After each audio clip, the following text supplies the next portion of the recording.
want to say thank you for everybody to be here, and we're really grateful for you all. And a lot of our past clients are here too, and current clients, so we're really grateful. And help yourself to the food at any time throughout the presentation. If you guys need to use the restroom, it's through the hall by the elevators, and the code is 412. So anyway, thank you all for being here, and we're going to get started. We got a lot of really good information, and we'll be able to go through some of this. And if you have questions throughout, you can stop. We'll talk about it a little further, but I want to be able to go through a lot of this. It's, it's a lot of really good information. So we'll get started.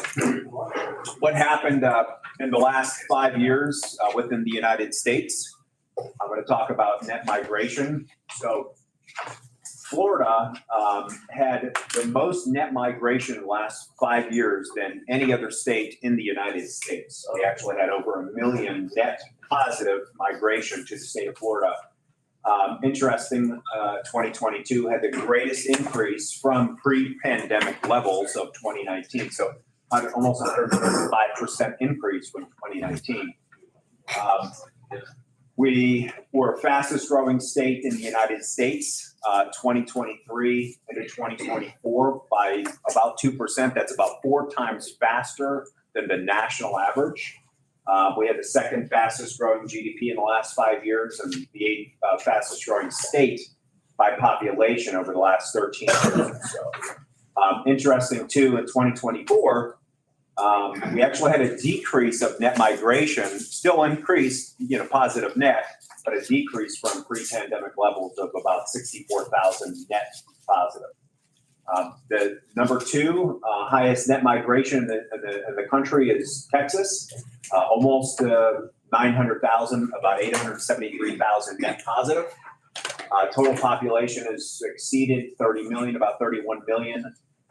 Number 1, fastest growth by population. Number 2, greatest net migration. Number 3, fastest growing state.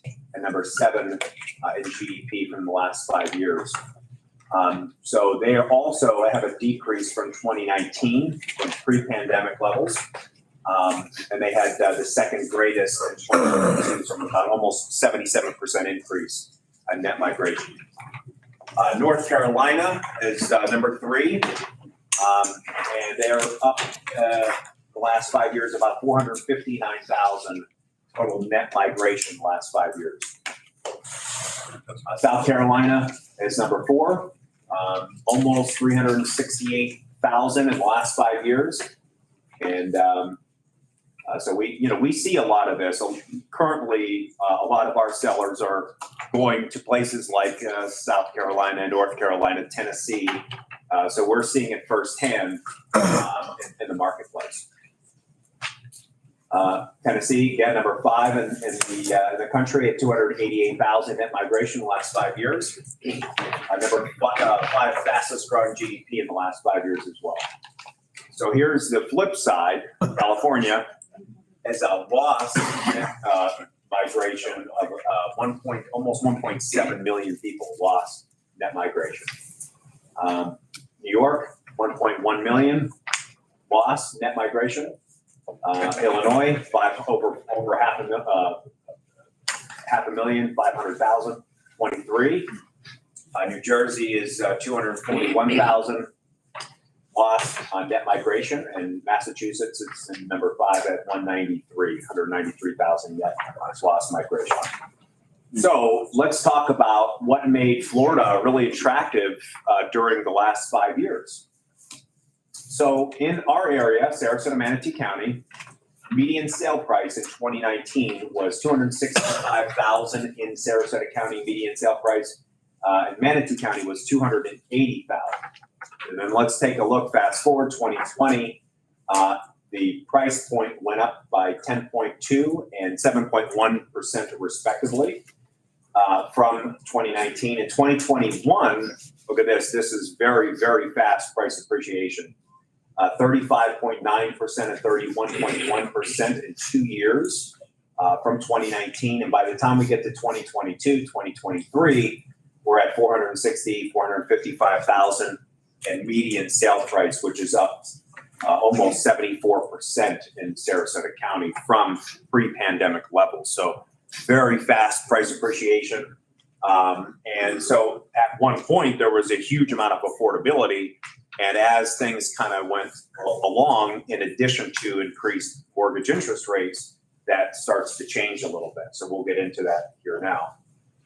So Sarasota County, 5 years prior to 2019, prices appreciated actually above average from the United States at 6.9%. And then 5 years after 2019, prices appreciated at an annual rate of 11.2%. So that's a pretty fast annual appreciation. Manatee County, pretty similar, 6.4 prior to 2019 and 10.2% appreciation after 2019. And that's a median sale price, by the way. So let's talk about the rates, right? Mortgage interest rates were kept at, from 2020, actually all the way through after the recession. The Federal Reserve bought mortgage-backed securities and quantitative easing kept rates artificially low for a long time. But after COVID, they were extremely low at basically rock bottom. So our average 30-year fixed mortgage rate in basically 2021 into 2022 was in 2.96% median in 2021 into 2022. So price affordability was there, especially as prices hadn't come up yet. Now we're still hovering at most recently at about 7%, which is the average throughout the country, 7%. Here's the Fed's effective rate. So obviously they're starting to cut the rates, but they're not. A lot of people think that the Fed rate is connected to the mortgage interest rate, and it's not. The mortgage interest rates follow a 10-year treasury. So, but it's interesting to look at this. So 15-year average 30-year mortgage, 2.96% average, which creates huge home affordability throughout the country, really. So there's a lot of information, but I want to go through this because this is essentially what happened. So we had a big influx of migration from people across the country and very attractive pricing, a very affordable pricing. So in quarter 3 of 2020, the median priced home, and this is Sarasota-Manatee County now, was $337,000. Okay, so also at that time, quarter 3, 2020, the median mortgage, 98%. So that means principal and interest on that purchase price is $1,134 per month. Tax bill on that purchase, about $3,640, usually at about 72% of fair market value. Assessed value in our area anyway, Sarasota-Manatee County, is about 72% of the fair market value. Annual average insurance premium at that time for that priced home, which the effective age of that home was about 1996. I think, Brooke, I asked you about that. So about 1996 is the effective age of that home on that payment. So that means total monthly payment is $1,529 per month. The yearly income needed to substantiate that is at $65,000 per year household income. Okay, so let's fast forward now. Quarter 3, 2023, median priced home in Sarasota-Manatee County was $519,000. So this is 3 years later. The mortgage interest rate is 7.26%. Principal and interest has gone up 150% at $2,835. Okay, so the total monthly payment on that is $3,469, which means that you need a household income of $148,000, almost $150,000 a year household income. So if we look at what is the median household income in Sarasota-Manatee counties, you can see it. Even in 2023, although it jumped quite substantially from the pandemic, $78,000, $79,000, Sarasota-Manatee County. Even in the United States, it's $80,000.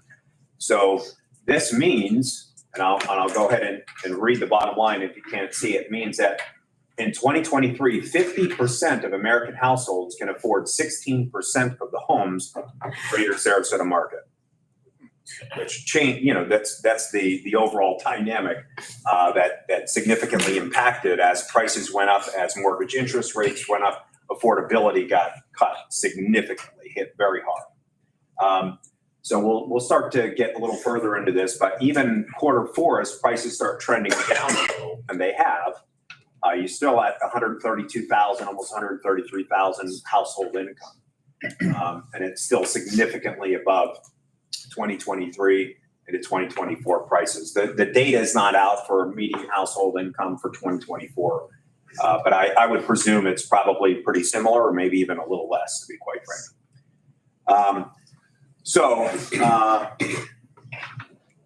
And I pulled the data on this from a market share perspective. So in 2023, buying power was $79,414, right? So that's given a 20% down payment, right, at $277,000.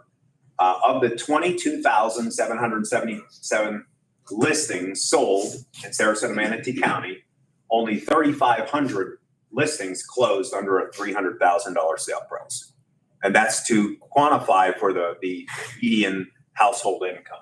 So that's, again, basically 16% of the total market share within our area. 2024, it ticked up just a little bit by it's a total of 17%. So half of Americans can afford 17% of the homes in our area. So a couple of little pieces of data that makes Florida also really attractive. Primary residence, if you own as a primary resident in the state of Florida, you get a $50,000 tax exemption off of the assessed value. So you mitigate $50,000 worth of tax liability. Save Our Homes Act is a really great benefit. So it caps the increase in assessment by 3%, no greater than 3% year over year, or the adjusted CPI, whichever is less. Primary residence, obviously, in Florida, you're protected against claims, except in the case of a mortgage or a tax lien. So that's a benefit for Florida homeowners, and one of the reasons why they purchase real estate in the state of Florida. Also, if you have an ownership type, tenants by the entirety, you can protect other assets like retirement accounts, savings accounts, life insurance, annuities. Portability. So this is a really great benefit. The longer you own real estate as a primary resident in the state of Florida, the bigger the deviation is from your assessed value to your just value, which means that is the mitigated tax liability over the course of 10 or 15 or 20 years. If you go to sell that property, you don't lose that tax mitigation, the liability that you've mitigated. It actually is ported to the new purchase, as long as you purchase a new home within 3 years after the sale of the primary residence. So that's a really big benefit that can save thousands and thousands of dollars, depending on how long you've owned in the state of Florida. One of 7 states in the United States with no income tax, big benefit. So we're pretty much right in the middle for effective tax rates. So real estate property taxes, we're pretty much right in the middle of the United States. And then, of course, no estate tax or inheritance tax. Why are people investing in real estate? Second fastest growing GDP, almost 23% in the last 5 years. The southern hemisphere of the United States will have fastest growth rates projected through 2050, and that includes Texas, that includes Florida. So they will remain probably top 3 in the United States. Florida's population is expected to grow by more than 32 million by 2025, so in the next 25 years. That's a big consideration for people that long-term hold, investors that want income property. They're also expecting an rate of appreciation. Well, what is the overall demand for the marketplace? How many people are living in the area to provide for housing? So it's expected at about a 1.28% annual growth rate, which is significantly above, again, the average in recent years, last several years, been about 0.5%. Actually, if you look back in the last maybe 13 years, it's been about 0.8, but it's definitely declining. The United States growth rate is significantly in decline. Actually, during the pandemic, COVID year 2020, the growth rate was 0.16% in the United States. So interesting. Also, the economy is expected to grow pretty significantly over the next, not hugely, but 2.5%. It's keeping up with the rate of inflation. So there is a slowdown from recent years to where we currently are now. So real estate, rental, and leasing is most significantly impacted the GDP and contributing a value of $258.6 billion. GDP in Florida's combined total of about 1.5, almost 1.6 trillion in Florida. And then second was professional business services, 203 billion, and then educational, healthcare, social assistance at about 121 billion, Florida's economy. Okay, so our more hyperlocal focused area, between 2016 and 2021, our area gained 71,000 residents. That's 9.1%. 11th fastest growing metro out of 95 mid-sized metros in the United States, and the third fastest in Florida. Population in our metros almost 1 million now, about 910,000. There's 408,000 households. Per capita income is 20% higher than the United States. Our median age is also a little bit higher at about 140%. And the age over 65 is almost twice as what it is in the United States. We have quite a bit of vacant real estate in Florida. So, I have a feeling that a lot of that is kind of contributed to people that are either selling their second or third home that have already relocated, and they're waiting to get that property sold. That could be a consideration. Some people are, very seasonal, and maybe they haven't used the home in a few years. But it's almost twice the national average for vacant homes, and we're at about 76% of the occupied units that are owner occupied versus tenant occupied. So that's higher than the national average. We had a higher price median sale price in Q3 of 2024 versus nationally at 420,000. And so we'll go over some trends. I'm going to go back about 13, 14 years now, because I want to show high level glance of the market dynamics. But we now have,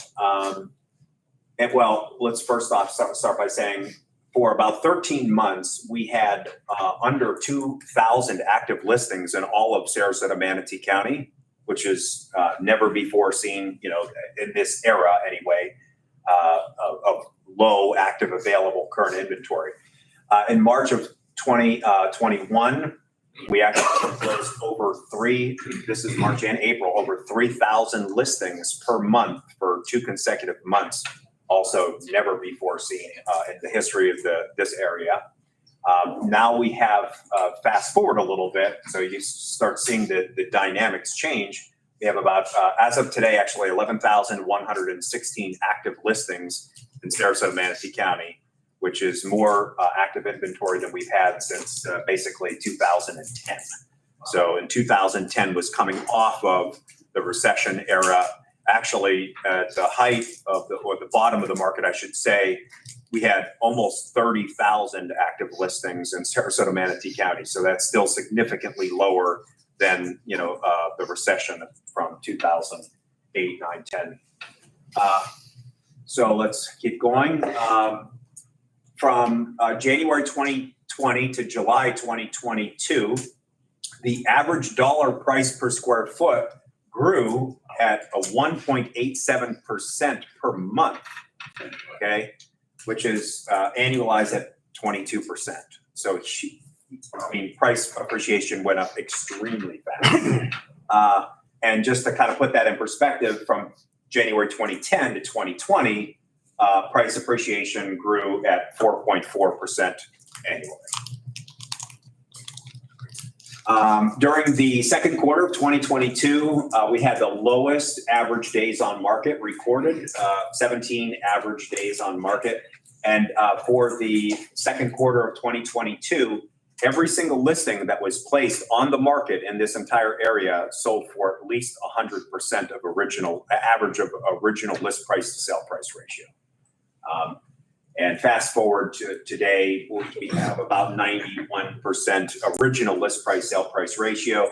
And that's the largest deviation as of current since 2014 from the original list price sale price. And put things in perspective, in 2009, the average deviation list price sale price ratio original was about 76%. So huge price reduction. So we're not there by any means, but it's definitely more so a balanced market, and maybe even at this point favoring more so in the buyers' hands, and they have significant amount of leverage and opportunity in this market. Median sale price from 2010 to 2020 grew at 6.6%, and then from 2020 to 2025 current, it grew at an annual rate of 9%. Since the peak of the market, actually our area, Sarasota-Manatee County, is corrected by over 11% from a median sale price. So as of last quarter, we officially, 3 months, moved into a buyer's market. Usually, people want to see at least 2 consecutive quarters to really say that, without seasonality. Sometimes they're seasonally adjusted, as you can see in the last 14 years. The absorption rate always picks up, or demand, what we say, picks up during January, February, March, because that's when we have the most amount of buyer activity and sales activity. So it could be a little bit still seasonally adjusted, but we'll see. Currently, if we look 30 days back, we have 11,116 active listings. We have 1,549 pending sales in the last 30 days, which, if you do the math on that, it's about 7 months of supply. And if you look at the last 30 days of closed sales, about 1,320, which is, a little bit more. It's about eight months of supply or so, based on closed sales. But again, could be seasonally adjusted because of the holidays. Sales activity, goes down. Not a lot of people purchase real estate over Thanksgiving and Christmas. So number of closed listings as of last year, just under 22,000. And so that's the least amount of listings sold since the year 2017. So sales activity is corrected from an overall unit count quite a bit. And then actually, according to last quarter, we had the softest market since 2011 from a supply or a pace standpoint. Obviously, Florida in our area, Sarasota, has huge reasons why people purchase real estate in this market. We have, just the list goes on of accolades and reasons why, this particular area and dynamic is attractive. International buyers have declined pretty significantly. So we're down 44% from August 2023 and July 2024. The volume actually is pretty significantly reduced as well. So the total sale volume from international buyers is down 7.1 billion. And this is in the whole state of Florida from previously at 15.3 billion in volume, even though prices have gone up from 2022. 10,900 units purchased from international buyers, which is about 3% of our overall total amount of sales in the state of Florida, about 3% from international buyers. Top is Canada. Interestingly, too, the exchange rate for Canadians is not the greatest right now. So we are seeing actually a lot of Canadians that are selling real estate, and they're benefiting significantly because the exchange rate is in their favor from the sale or proceeds of the U.S. dollar. Anyway, 1.3 billion Brazil, and you can see the numbers. Actually, the median purchase price from international buyers 18.7% greater than the existing home sold. So here's a consideration for us, to take a look at. We've had a pretty significant amount of damage from hurricanes in the recent years, actually since 1992. Hurricanes account for over $377 billion in damage. This directly impacts the insurance industry. And, obviously prices have significantly gone up for insurance rates, which also lends itself to a sort of lack of affordability. But we'll get into this here. So insurance, obviously, we have companies that are leaving the state, that are going out of business, closing their doors, not and intending on renewing in high risk areas like totally shut down multiple areas within Florida because of the risk. So one thing that has changed now through legislation is they've stopped a one-way elimination of attorney's fees, which impacted the liability and overall expense from an insurance standpoint. So that has changed through the reform tort laws. And so that's an elimination of the one-way fees. And that reduction in the expenses goes to lowering the cost of premium. So we may see some additional insurers continue to come back into the market and open up more availability. And, Brooke can talk more about that as well. And then there was also a law that in 2024, $1.07 billion in tax relief. So that helps with the affordability of home insurance as well. That was done last year. Condos in Florida. This is interesting. If you read the last line, so the supply for condos in the greater Sarasota area is 10 months of supply for all condos in Sarasota-Manatee County. Wow. And that's well into a buyer's market. We usually measure the pace of the market 0 to 3 months of supply is a seller's market, 3 to 6 is a neutral market, and then 6 months plus is a buyer's market. So we're at 10 months of supply for pending sales, and actually 14 months of inventory for closed sales over the last 30 days. And it's been this way for a while. So obviously there are milestone structural integrity reserve study milestone inspections, and they need to be conducted by a licensed engineer or an architect, and it has to be on buildings that are 3 stories and greater, or more than 3 stories. And that's done every 30 years. And if it's within a 3-mile radius to a coastline, then it has to be done at the 25-year mark, and that's every 10 years thereafter that, okay?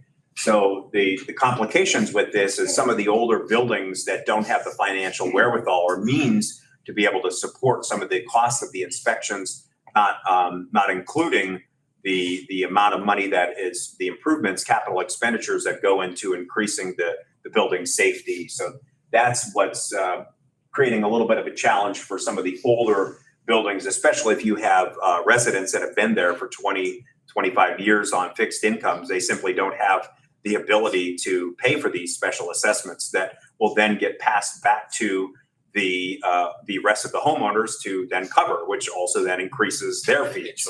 So it's kind of a little bit of a snowball effect for some of the communities that, that maybe deferred some of their maintenance for a long time or didn't run healthy financials within their overall community. Let's say they kept less than a sufficient amount of reserve. They're being impacted for sure. Luxury market in Sarasota. So in the last 5 years, we have experienced more sales volume than ever before by a significant amount. There's $21.7 billion of luxury real estate sold in Sarasota-Manatee County. Peak luxury sales volume always occurs between March, April, May markets, and it's reflected basically between April and June as a closed sale. So, what do you classify as a luxury? In our market, well, it's in 2020 it was less, right? So it's the top 10% of the market that by sales volume. So in 2020, obviously the prices were less, so it was lower, but today it's considered about 1.25 million and greater. So interesting, luxury market is staying relatively strong in Sarasota-Manatee County. Actually, the original list price sale price ratio over the last 5 years for luxury real estate was 94.7%. Last year was 92.15%, so a little bit of a correction from the average. So we now have a lot of inventory from a luxury standpoint. We have 1,200 plus active listings for luxury real estate. Obviously, there's been a huge amount of money supply that's been put into our market dynamics, way greater than ever before. If you look at from 2009 all the way through 2020, the amount of luxury real estate that traded was a fraction of what's happened in 2020 to 2025. So at the bottom of the market in the Great Recession, there was over 70 months of supply for luxury real estate in this area. So that was like in 2009, 70 months of supply. We now have about 8 months of supply for luxury real estate, which is not bad. And the height of the market in this area, there's 1.6 months of supply. So very fast-paced seller's market for luxury real estate. Also, Q4 2024, Sarasota-Manatee County had the highest recorded average dollar price per square foot as of last quarter at $845 average price per square foot for luxury real estate. And that's actually 7.5% greater than the next highest, which was the first quarter of 2024 at $786 price per square foot.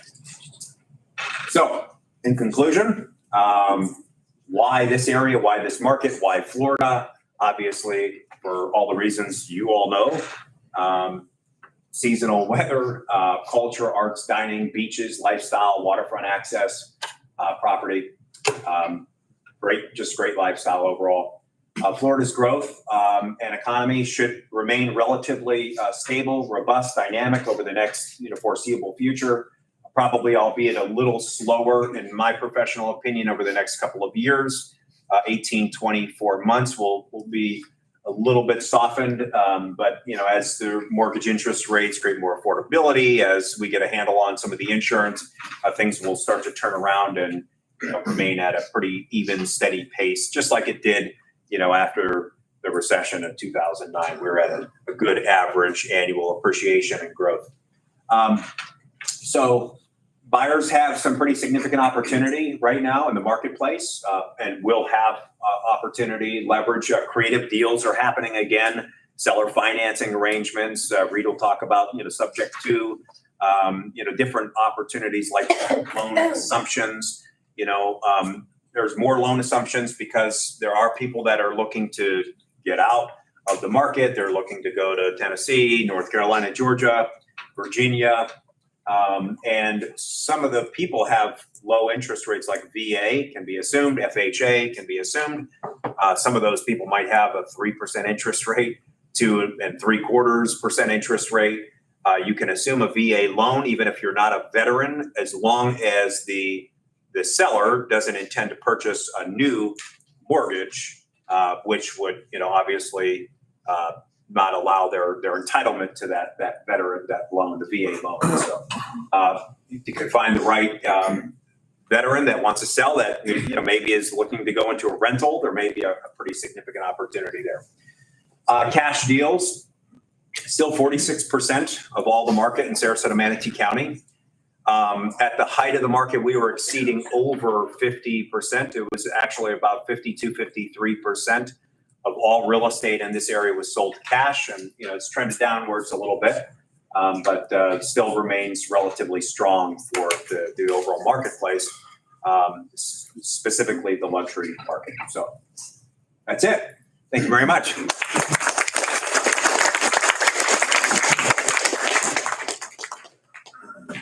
So I was thinking, maybe we could start off by questions, and then we can get into some of our vendors. So we have a mortgage broker, we have an insurance agent, and we have an attorney here that'll also be giving their projections and thoughts about the market over the next year or so as well. Patrick, are you seeing a decrease in like lawsuits against HOA or against company builders? I saw a big increase during real estate collapse of the towers.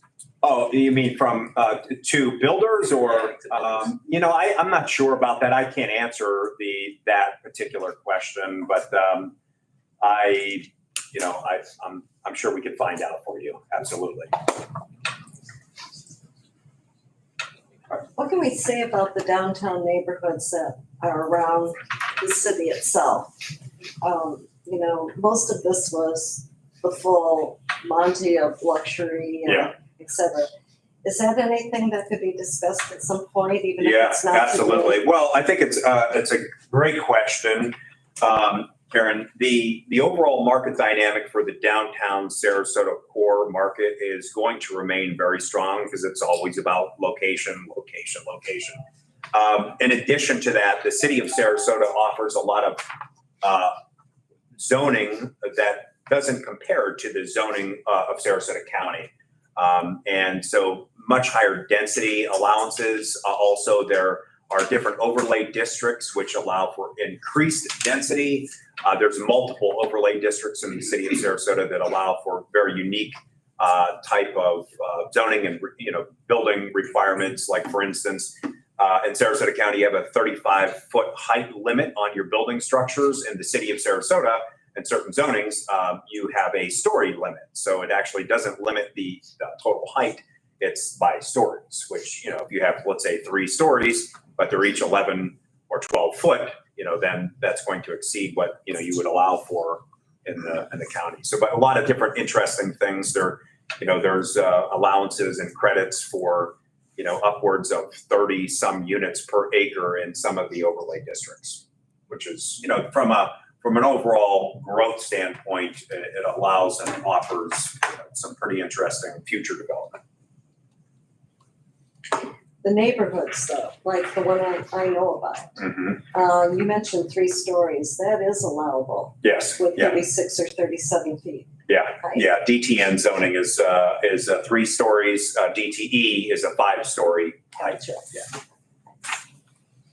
Yeah. Yeah, you mentioned the tax relief for the insurance. Yes. Costs. And how does that work? How does that help a buyer, let's say, or So I believe what Governor DeSantis did was create a liquidity for the reduction, specifically for the reduction of the homeowner insurance premiums. That's what I believe has happened. how does that work? Well, that's a good question. I think that we should probably, take a look further at some of the laws and the dynamics of that. But, as far as I know, the intent was to reduce the overall insurance premiums across the board by providing Because I've heard of people leaving because of the premiums. Oh, yeah. People putting on hold, moving here just because of the premiums. Yeah, that's a big factor, and maybe Brooke can add to that as well. Yeah, I mean, they set up a fund so you can get, the insurance companies can get reinsurance from the state of Florida, whereas before it had to be I elsewhere. got you. And in turn, they reduce their premiums because it's. Right, now they can obtain it. Yeah, in theory, they can obtain it. Yeah. Yeah. Okay, thank you. Hey, Patrick, on what you were presenting, when you look at home values in the area, it seems like condo property values have dropped drastically. You said it's There's a big correction from actually, and the greatest correction from the valuation standpoint is under about a $600,000 price point. It's significantly reduced from a sale price, almost 16% from the peak of the market. And then luxuries are kind of holding their value, Yeah. if not increasing. And actually increasing as of last month from $1 price per square foot. That's everything included, right? That, or the highest recorded in the history of our area. One of the things that you were showing was, the number of people, obviously a ton of people moved here during 2021, 2020. And you showed the corrections and how much it's dropped now. If you go back in history, like 10 years, what was the average rate of move? The people were moving here generally, even back then, right? Yeah. Oh, yeah. So if we say, what is the correction point when we're back to the normal rate of people moving here? Yeah, I think supply, generally speaking, all through the 2010s, pre-pandemic it ran between about 3 and 6 months of supply. So it was pretty balanced. It never really got into a really hot market, other than some seasonal patterns of certain, years. You would see it like maybe at 2.5 or 2.7 months of supply. But generally speaking, about 3 to 4 months of supply in our area. That was a very normal period of appreciation and growth and a stability to our market. The one thing that scares me the most about condos side is the continued building of apartments, because you see all of these apartment complexes. Yeah, a lot of saturation. And, and that's particularly true in areas where there's more land. Like, so if you go a little further south, like into Nokomis and, Venice area, there's a lot of apartments. Here, there's no more room for the apartments unless, they take something down or, squeeze it in on a small plot of land, which they are doing, of course. But yeah, there's definitely some saturation from an investor standpoint. You have more competition for sure for your rental property. So for a buyer, with the 60% reduction on condos, is that what you said? 16 from the peak of the market. From the peak, okay. So is there an attraction for buyers to Yeah. buy low? Oh, yeah. The buyers have significant negotiation opportunity in the market for condos, generally speaking, across the board. Patrick, do you know how many building permits have been taken out in the last? Yeah, I was going to add that as well. And which direction is everything moving towards Wauchula or? I don't have the exact number. I was going to add it, and I should have done that. That's an important piece, and I was thinking about that last night into this morning. But yeah, the overall builder sentiment, what I do know is overall builder sentiment is a little worrisome with regards to competition and saturation. I mean, you see some of the bigger tract builders, they're offering a lot of incentives. They're offering, closing costs and concessions and cash and in-house financing with reduced, buy down points to reduce the interest rate. So they're getting very creative, but, more speculation. Some of our developers that we're working with, they're hesitant. I mean, they're reluctant because they see, the projects are sitting on the market and they're reducing the prices, in some areas. Some South Sarasota had some really bad flooding and whatnot with the storms, and I noticed some people resigned from the city council that approved that with the developer. So Yeah, I mean, that's, risky business. I would love the opportunity to dive further into that. Like, what is the impact of all of the construction to our land? And is it creating, a lack of retention for the water? And, how can you calculate that? I would love to dive more into that. I think, but I'm born and raised in Sarasota. I've been here my whole life, and I haven't seen, flooding like we've experienced this most recent storm. I mean, not in my lifetime, and so the particular logistics of that, I'm sure will continue to be investigated, but I'm not sure if we'll ever, get the correct and accurate information. No. Maybe. That's a good point. Yeah. What other questions y'all have? A quick question. Are most of your sales to individuals, or do you have companies buying them that plan to rent out to people? Well, yes, there are definitely companies that are purchasing real estate, and they're also building to rent as well. So that's another, big portion. But I would say our investor market share is still pretty good from a cap rate or net operating income over a purchase price. This area still offers some good returns. I think that, the overall return on investment from more immediate price appreciation may not necessarily be there, but longer term, I think, investors are definitely still heavy on Florida, at least in maybe less risky areas regarding, waterfront and things of this sort. But, the school districts in Sarasota County are very, very attractive, and probably one of the most attractive in the whole state of Florida. So that's another reason for, investors to purchase real estate, and companies, that are buying. They were definitely buying, there's several hedge funds that were buying a lot of real estate in this area 2 years ago. They've slowed down. In fact, they're relinquishing some of their asset portfolio. I know that because we're actually under contract with a hedge funds deal that was buying a lot of real estate at that time. So, you know, and I see some of their inventory that, you know, they're in select locations that they're selling or, you know, disposing of. But long term, I think, you know, overall from an investor standpoint, you know, you could still get, if you buy it really, really well, you could probably still do 10% net operating income, maybe even 12, you know, if it's multifamily and, you know, you buy it well with the right terms. You know, I think you could probably even get closer to maybe 12% net operating income. So, you know, it's, you know, not usual, but it can be done for sure. You know, more normal cap rate or capitalization is probably 7-8%, maybe 6% in really hot locations. So what's your personal outlook on the next 2 years? Well, so I believe, like I mentioned a little bit in the conclusion, I believe that we'll have a softened market dynamic that it's what we've experienced over the last year, right? We'll have a softened market dynamic. So in other words, a depressed amount of sales activity, probably over the next year, 18 months. Once interest rates, you know, one thing, for instance, I was thinking about this, I was going to put it in, but like no tax on tips, right? That will help our area significantly because of the fact that there's a lot of service workers in our area. There's a lot of people in the restaurant business. There's a lot of people that are bartending.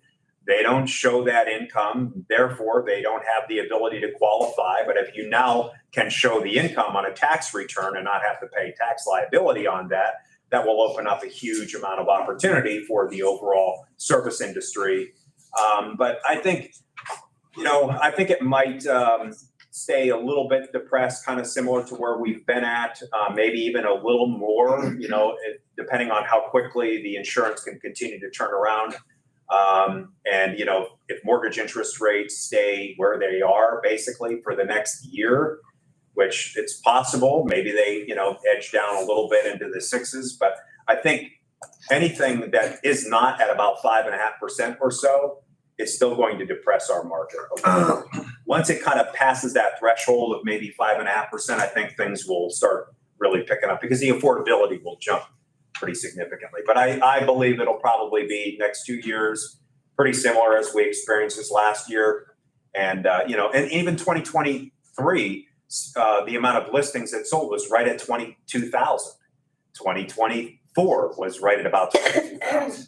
But if you look at 2021, we had 30,000 listings that sold. So, you know, that's a pretty sizable correction in sales activity.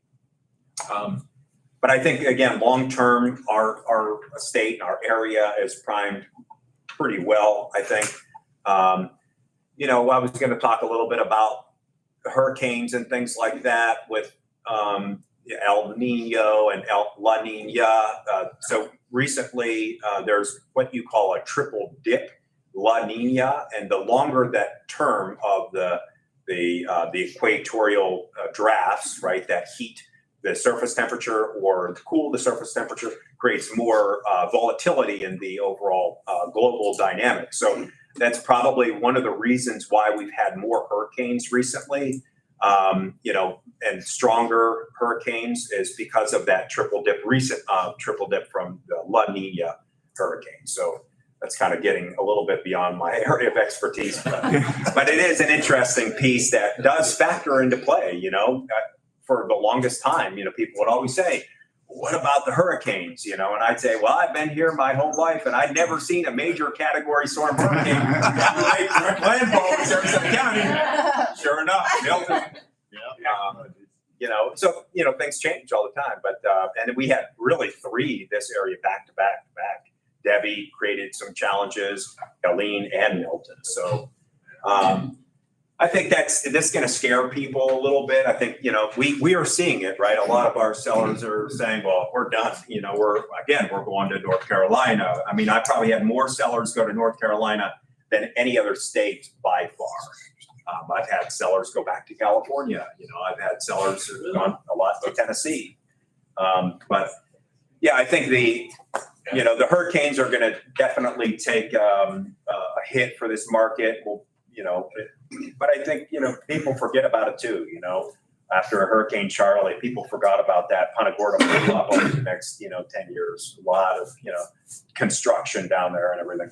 So people have a, short memory sometimes.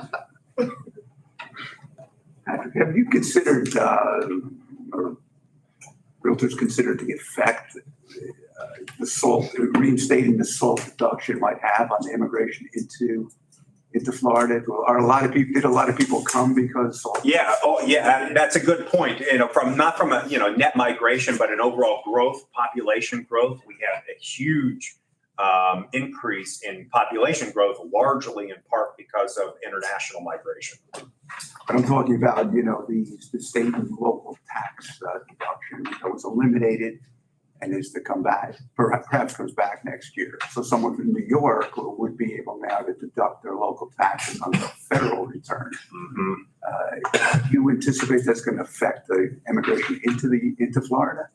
That's a good question. I don't know. A lot of people said that, years ago, people were always saying, well, I'm getting hit hard if I dispose of my assets in New York and I, relocate here. From a financial liability perspective, there was a lot of that happened, I think, kind of extortion, maybe, if you will.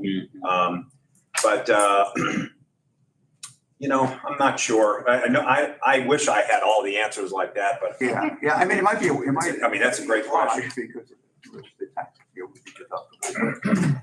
You look at a state like New York or California, where they're paying a very high state income tax. Yeah. You can reduce that by 30% if it's deductible. Yeah. I left my $2. It kind of softens the motivation for moving. Yeah. That's true. We're talking about capping it, though, like right now, maybe 20,000, maybe 30,000. Yeah. So the wealthy people still get qualified. Yeah. I think that's probably the way it's going to go. Yeah. But I don't know, because he's got such a thin majority in the House that the New York people, the Jersey people, and even California all wanted to eliminate it. Yeah. That's a great point. I don't know if you hear people saying, hey, I'm coming here because of the. Yeah, I mean, well, at least they were in the past. We've heard it a lot, In your presentation, you showed the growth of the cost of real estate in the area and the growth or stabilization of interest rates. I remember interest rates at 18%. 1981. And when I communicate with my customers, I have been both a mortgage lender and a realtor for over a decade. When I communicate to my customers the value of purchasing now at the cost of the real estate we have now versus the interest rates that we have, a purchase now at 7%, $500,000 property. If you wait a year, the property value goes up to $525,000, and the interest rate stays at about 7%. Your expense goes up if you decide to purchase later. I try to point out to my customers that if you're ready to buy now. If interest rates go down, you can refinance later and get a lower payment.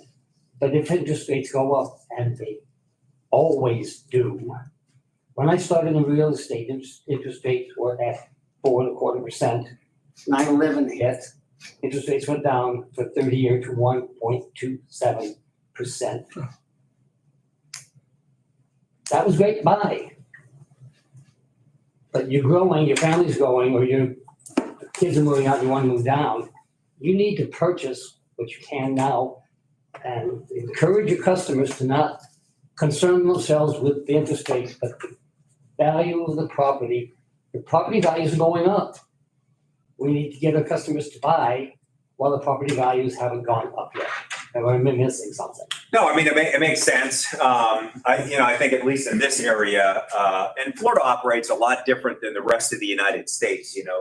Florida has bigger swings and greater volatility, and You know, the overall dynamics is that prices haven't gone up here, you know, in the last basically 2 years. They have stayed flat and modestly corrected.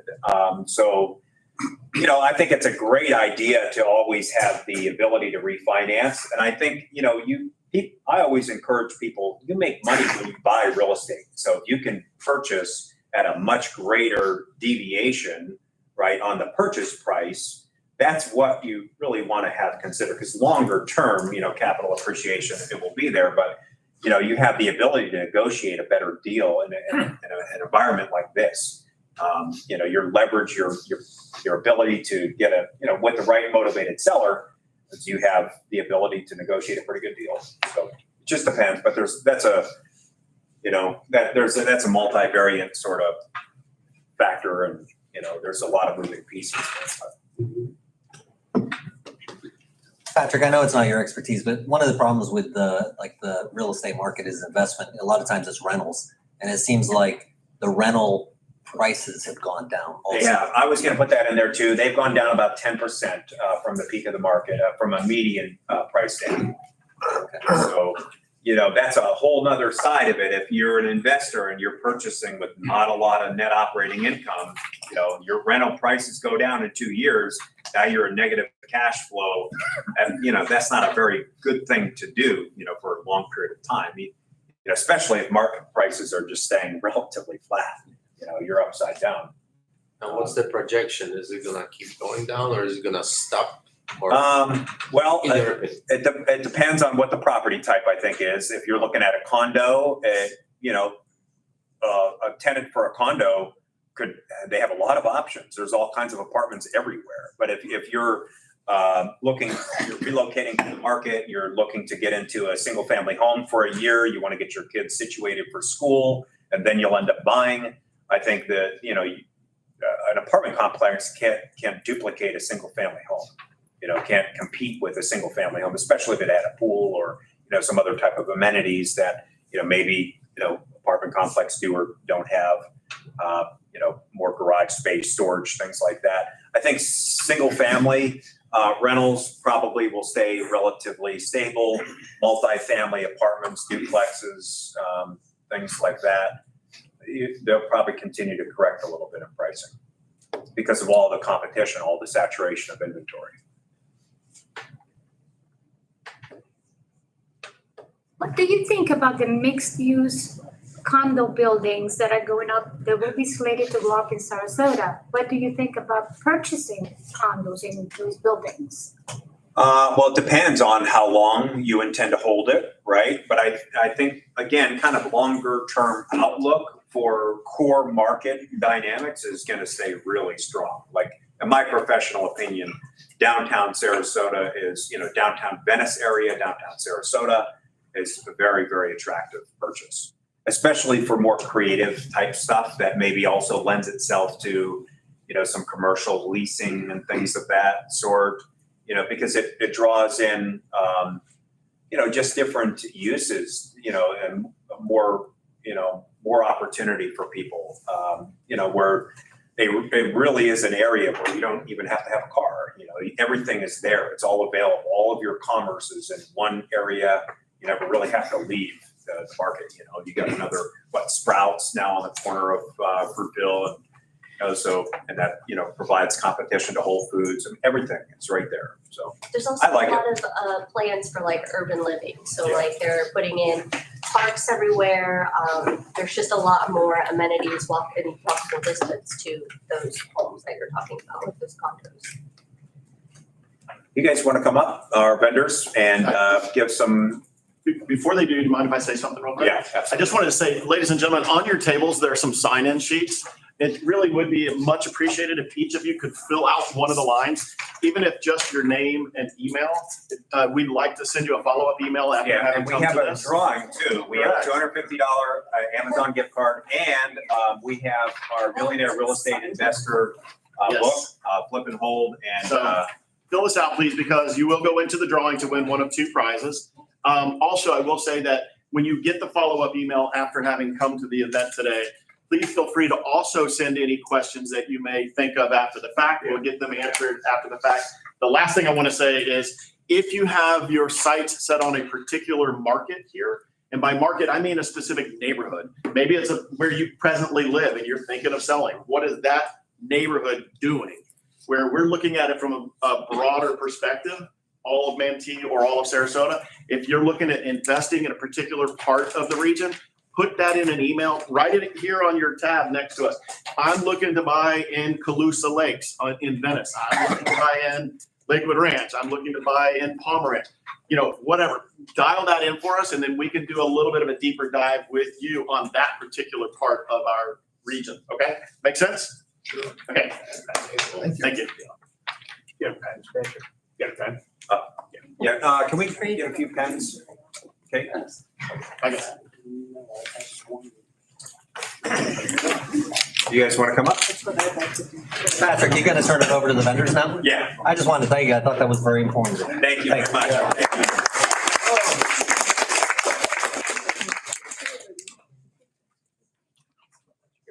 The only vendors? You're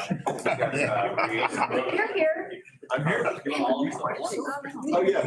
Whatever you have. Why don't we do, mortgage first? Hi everyone, I am Danielle Mann and I am a mortgage lender here at Keller Williams. We actually have an office here on the floor. This is my partner, Al. Frederick.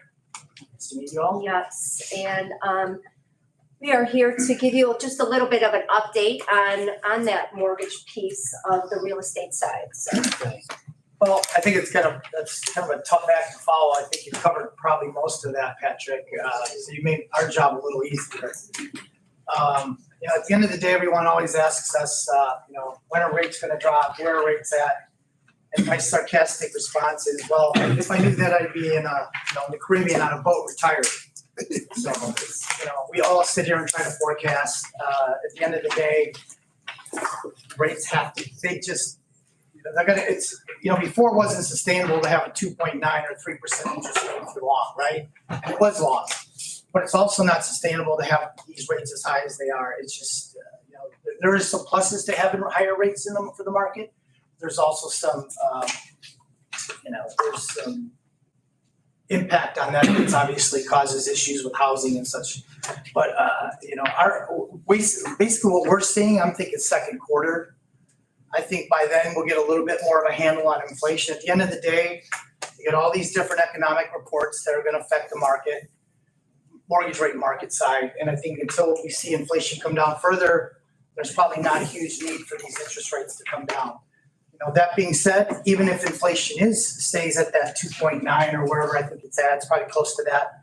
And if it doesn't get to that 2%, I still think, eventually the government's going to go ahead and start buying these mortgage-backed securities. And we were talking about the easing back in, 2020 or whatever. They could tomorrow start buying, cutting down these interest rates in the bonds and such. But sorry, go ahead. Yeah, I have a question about what you're just talking about. And I might not have the right combination, but if housing is lower, like let's say in the condo market, and interest rates are high, can't you buy down the interest rate? You can, yeah. And it might be a good trade-off. Yeah, I think there's always been a little bit of confusion on what a buy down means. Well, I did it, so. Yeah. And it's been very helpful. Yeah, you're right. So there's different reasons for people to buy down an interest rate. One would be affordability, right? But one thing there's two types of buy downs. There's an actual buy down where artificially you're buying down the interest rate. And then there's something called discount points or origination points. It's really discount points. You can't use the term, but for all practical purposes, it's called, you're basically buying down a discount point or an interest rate to get a lower interest rate, and that's permanent. A buy down is, which again, we use that term loosely, but a buy down is temporary. And the buy downs can only, you probably you didn't do probably a buy down, you probably did an actual, right, you paid money for that. Right. But buy downs can be from a seller or from a builder, and they provide the actual seller credit to do so. I would recommend buy down over a in your example might have been what, Well, mine made was a sense, but refi, so. yeah, everybody has a different reason for, or motivation for why they do things. Right. But here's one of the issues that you'll have, like, for instance, like buying down that interest rate like you did, how long ago was that? It's been 4 years. Okay, well, And I got you it. bought that when it was super low, and to even get it lower makes a ton of sense. If somebody was to say to me, hey, should I buy down, my mom's gonna refinance or buy a house, and she said, should I buy down this rate permanently? I would say absolutely not. Because the amount of money you're gonna spend, these rate coupons are so expensive right now. To buy down a rate, even like a quarter or half a point, it's depending on loan amount, it's thousands of dollars. At the end of the day, a year from now, all that money that you paid to buy down that rate, you would have got that interest rate a year later anyway, or lower, but your scenario is totally different. My scenario is totally different. Yeah, I don't like buy downs for first time home buyers because they get into the home, they have this artificially lower rate, right? And then when that rate let's just say rates didn't go up, but they will, make the argument that interest rates don't go up. Now all of a sudden their payment goes up because that buy down's over and that interest rate goes up. Yeah, mine is. You're totally different, but so it's almost like somebody who did an arm, years and years ago, everybody was doing, right? 5-year arms, 3-year arms. For the right person, it made a lot of sense, as long as you understood that interest rate will go up. And if it does go up, but for years it didn't go up actually, people had 5-year arms and they didn't do anything with it, right? Because it just kept year after year, that rate just stayed really, really low. So people got lucky. But for the people back, I've been doing this 22 years, there was times where people were doing option arms and different types where their interest rate was so artificially low. And then all of a sudden when it came due, they couldn't afford the payment. So that was something that you have to be concerned with on the buy downs too.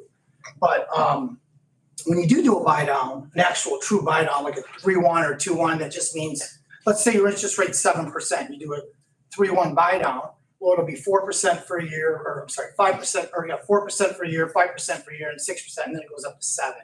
But that's a long time, right? So interest rates will drop, so. And what he's saying, that 3-1, the money actually has to come from the seller side, or that Right. you cannot do that yourself. Your seller has to give you that money towards that buy down. And that's the problem with, right, what's going on in the economy these days, or right now economically, like, there's just so many variables that can affect things. Even like interest rates, somebody says, well, what's the current interest rate? And then I've got like 10 questions to follow that, like, okay, what's your credit score? What type of property are you buying? How much are you putting down? Is it a primary? Is it an investment? Yeah. Is it a condo? So it makes a difference. So there will be, well, I heard the interest rate was 6%. Well, maybe for your mom who's buying a single family home and it only is borrowing $20,000, So there's a difference per transaction. But somebody up here did make a good point, and I do tell people all the time, if you can buy right now, when you can obviously get a pretty good deal, don't worry about the interest rate. It's funny, I actually did a calculation, I think you brought up the $500,000 loan amount. Ironically enough, I used that same calculation, and on $500,000 at 7% versus 6%, it's almost $500 in interest. Now, if you get to 5.5%, it's like $700 a month in interest that you save. What happens when the market comes back? You spend, like you said, $20,000, $25,000 more just to win that bid or that offer. You're not going to spend $25,000 in 2 years in interest, plus whatever interest, you can write the interest off. So there's a lot of reasons why you should buy now. I mean, I don't know, buy low, sell high, but even it's the time to buy. It really is. So, questions? I purchased a home at 18 point.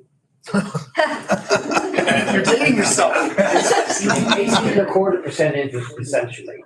And 5 years later, I was able to get it refinanced at 7.75%. If I had not bought that house, the value of the property would have almost doubled at the same amount of time. So everything I've ever looked at in my real estate career, which started in 2000, and before that, when I was somebody who was not in real estate doing the real estate transactions, when I came into real estate and I discovered all of the things they didn't do for me they could have, they didn't tell me that they should have, I started realizing that my job as a mortgage lender and then as a realtor, now back into mortgage, is to let people know, talk to your realtor, find a home, buy it for your current lifestyle. And the interest rates need to be less important than people are letting them be. It's our job to let people know the purchase of the home is what's the most important thing in their life, as long as they can afford it right now. And if it needs fixing later, there's always a fix later on, unless you have a housing crisis. And there's a lot of different demographics, you know, I mean, again, it's affordability for a first-time home buyer. They just can't simply afford it when these interest rates are high. So if interest rates high, they're not buying homes, right? So that's a whole different story versus somebody who interest rate isn't that important to buy an investment property. I mean, it's important the fact on your ROI, obviously, if your return doesn't make sense, you know, I mean, you don't want to take $100,000 and sink it into something where you're earning 20%, and now all of a sudden you're 7 to 8% on your investment. That doesn't make any sense, even if you think about appreciation over the years. So what do the banks require? Do you need to prove like 2 years of income to qualify income-wise? Depends on what you got. Or Yeah, so what's so interesting is there's so many myths and misconceptions. that's what usually works. Yeah, on qualifying. Nowadays, there is so many different products available that will allow you to purchase homes with significantly less documentation than years ago. Tell them about DSCR. Yeah, so like a DSCR is a debt service coverage ratio program. I don't know how many people in here, how many people are investors? Just like basically buy investment property. Okay. So one of the nice things is they came out, investors came out with a product that allows you to purchase a home solely based on the rental income that's coming in to offset that mortgage payment. We don't care about tax returns. We really don't care about anything other than credit score. The credit score has to make sense, and assets. And if it's an investment property, you can literally buy a property as long as the ratios make sense. When I say ratios, meaning the rent ratio versus the mortgage payment. In fact, there's actually a no ratio. You could buy it, and actually it doesn't matter what the rental amount is, and you could buy an investment property. What do you mean by assets? What So does the the what? person own? Oh, assets, like how much money you have to put down. Oh. 20%. Yeah, so like most debt service coverage ratio, you could go, the sweet spot's 25, but you could put 20% down on the purchase price, and there is even product out there or different investors that allow even 15%, 10 and 15. But the reality is if you're not putting 20% down there, the rate is so high and you're paying a bunch of points, paying like 2%, 2 points, that doesn't make a whole lot of sense, probably not, unless you're really getting the property right. I mean, if you're finding and stealing the property, then it still might make sense. It's just a matter of getting a calculator out and a pen and paper and say, okay, does this ROI make sense? I get calls almost every day from investors. I have a historical home in Gillespie Park, and then I have a half acre in Gillespie Park with 3 cottages. You know, they always want to find out what I want for the property. And I said, well, what do you got? Right. You know, and they never tell me what they got. Right. And it's very frustrating because it doesn't go anywhere. It never has. I mean, I've in the beginning when I was getting these calls, I would spend time with them. Well, And- next time they call you, tell them a number that's as high as you possibly can. Well, I've done that. I've done that. They don't go anywhere with it. That's the you worst know. thing a salesperson can do is, let's say they're selling a car. Let's say there's car salespeople, and they say, well, what do you want your payment to be? Exactly. Yeah. You just now you're negotiating down from here instead of up here, right? So probably not the best tactic. If I was calling, yeah. So does anybody have any questions? Yeah. Oh, sure. Sorry, my question was back to the program you were talking about. That property has to already be rented out to qualify. It can't be. No, it doesn't. Really? Yeah, I'm glad you asked I don't know that. about that. Yeah, you would think it would, right? No, here's a couple things. If it's not rented currently, you could use a potential or a lease. So if you found a renter, and if not, you could take the rental analysis right off the appraisal. So when you'll get the appraisal, it's going to tell you what it's going to rent for.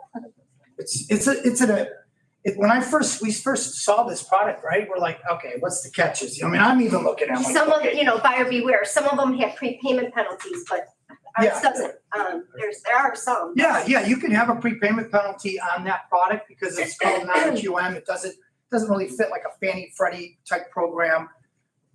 It's kind of outside of the box, but you can literally say, okay, I want a lower payment. I want a 3-year prepayment penalty.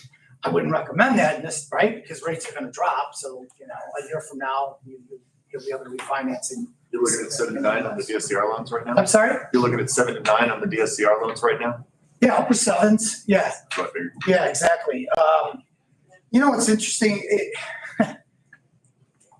Rates fluctuate way more than the general public can even imagine. I can quote a rate on Monday. It could be literally an 1/8 to a quarter higher by Friday. You give me, first of the month when the job reports come out, is it first Friday of the month? That can just kick our butt. All of a sudden the jobless claims, the way they come out, or CPI reports, or inflation. All of a sudden, it's hard. It's a hard business for us because we'll quote a rate. Somebody says, especially on a refinance, everybody back, gosh, what was it? I don't know, August, September. I probably had 15 people that all told me I'm going to wait a little longer. Rates are going to drop a little more. I'm like, okay, you know more than I do. No problem. Guess what? They're all like, what do you think they said? I should have just done it then. Now, granted, it's going to come down further. It goes up, it's down, it's cyclical. But if they would have done that, they would have been saving $200-300 a month every single month. And So take that advice and buy the house now. So the general rule of thumb is like if the rate goes down by 1%, it's worth to refinance? that is probably of the top 3 misnomers. That's what our parents taught us, right? That's what I. Yeah. Well, let me ask you a question. Let's say you want to refinance and I said, I'll cover your closing costs.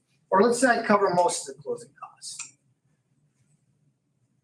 Even 1/4 of a point or 1/2 a point could be substantial. Because number one, it depends on the loan amount, right? If it's a $100,000 condo you're refinancing, that's different, right? If you're doing 1/4 or 1/2 a point, you might be saving $40, $50 a month. It's not a lot of money. I mean, I'm not saying it's not a lot of money in regards to how much you're going to spend on the closing costs. To save $50 a month and you just spent $7,000, probably not a smart move, right? But generally speaking, if you're saving 1/2 a point on a $400,000, $500,000, it's a lot of money. It's a lot of money. Okay. Well, granted, here, if you were at 7% to 6%, it's $500,000 or $400. I think it's $400,000 a month, right? On a $500,000 on your mortgage payment, you're saving $400 a month. If your closing costs cost $3,000, well, your breaking point is a little over 7 months, right? Yeah.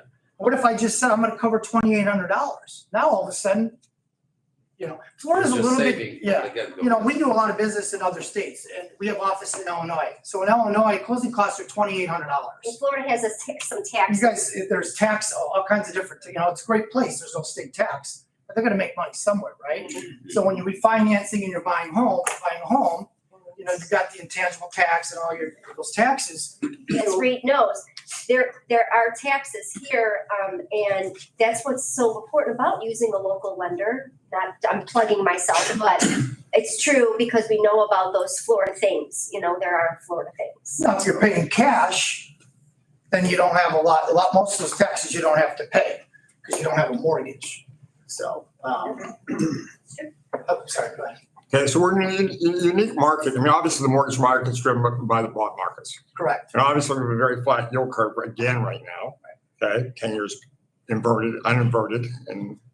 And I think the prospects are that 10-year rates are probably not going lower, but going higher. I mean, definitely we're in $2 trillion a year deficits and bonds at all-time highs. 2 weeks ago, it dropped to 453, and now we're back to 462. Yeah, it could well be headed. I mean, Darren's article just came out now. Probably headed for 6% in the 10-year. Who knows? But but short-term rates the Fed controls. Right. Without stepping in the market like they did with extraordinary measures to long rates, they do control short rates. Right. What I don't understand right now is the other problem we have with mortgages, of course, is the premium over the 10 years that are back to really high levels, right? 250, 300 basis points. typically was running 100, 150 basis points. I guess because people fear rising rates, the people on the sales side. But on the short-term side with ARMs, that shouldn't be the case. Yeah, and they got rid of the LIBOR. That didn't help. LIBOR was a pretty, when they had that LIBOR index, those rates were super low. Well, they use SOFR now, but the point is, but the point is there though, why are short-term, what are 3-1 ARMs right now? And why are people? I haven't seen a 3-1 ARM. They're available or they're not available? You know what? It's funny, unless maybe a credit union will provide one. When I look on my pricing engines, we don't even have a 3-1 ARM. 5-1s? 5, and 7. And what do they run? They're equally as, if you look at a 5-1, it's literally the same as a 30-year fix. But you see, if I'm buying that mortgage, providing those funds, I don't have duration risk because the maximum, in 5 years, my rate resets. Whereas if I lend you money on a 30-year mortgage, the rates go back to 10%, 18%, I'm burned. Yeah. So again, it's an irrational premium, it seems, on the short term. I would agree. I'm surprised. But maybe that's because people got out of that short-term market and now you get more lenders back in to create more competition. It's a good question. I've talked to lots of different people and nobody really can seem to come up with a logical reason for it. But it would be nice if those ARMs were lower. It would definitely help boost purchasing power and such. For the most part, 30-year mortgages are paid off within 7 years. That is absolutely true. They were, but not the banks sitting on, not anymore. Patrick, isn't the average person purchase a home every 7 years? 10 years, it's gone up. 10? Yeah, I know it used to be 7. So. Any other questions? We have, we've got our information on the table. Even if it's just, you're already working with someone else, that's okay. If you want another resource, just email us, just a question. We actually still love what we do, even though it's been challenging for the last 2 years. But, yeah. Yes. Yep, right there. You work with a variety of lenders? Yeah, we do, investor-wise, we do all, at the end of the day, it's usually typically 1 or 2 that beat everyone else. Even though we've got a list of them all, we're always called a broker, but we're not a broker. We're actually a lender. I never correct anyone because for all intents and purposes, it's the same thing. Well, on the surface it is, but technically it's not because we actually, as a broker, you don't fund your own loans. You don't process your own loans. You typically don't underwrite your own loans, and we do all that. That's our money. It's all on our line. So we have full control. I could close a loan in, what's this? There's a compliance law, it's 8 days, right? Whatever it is. Yeah, we could close a loan in 8 days. As long as we have title quickly. That's what the team will tell you. No, we can't. Why do you tell people that? Like we are. So, as long as we get title back and appraisal back quickly, we can close a loan very, very quickly. Then what is Synergy One? Is it Synergy One? How's it associated with Keller Williams if it is? We're a preferred lender for Keller Williams. Yeah. So, we call our team, her and I, is the Frederick Mann Mortgage Team, and we're powered by the investor, which is Synergy One. Been around a long time. They're they're mainly out of San Diego's headquarters, but we've got an office here. We've got offices, everywhere. Most states. Anything else? No? Thank you, everyone.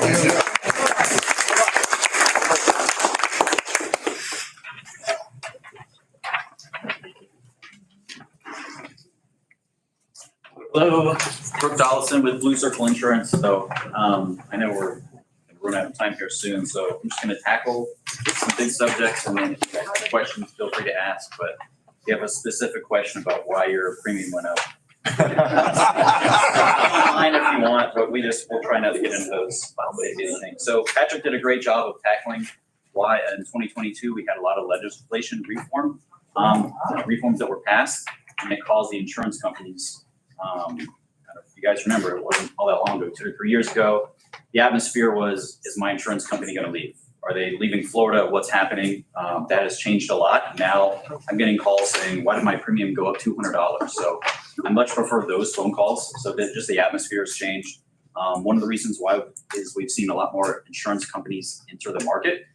Just last year, I think we had 3 or 4 enter the market.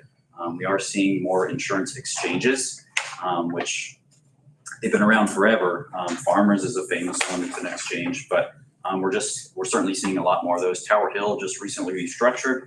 If anyone has a Tower Hill policy, you've seen it went from whatever Tower Hill to Tower Hill Insurance Exchange. So we're seeing a lot more of those come to the market. They are taking on some of that burden. Everyone here, I assume, is familiar with Citizens. If not, yeah, you've heard a lot of people badmouth them. But Citizens, the state insurer, they are actively getting rid of policies. So sometimes people get a little hurt by that.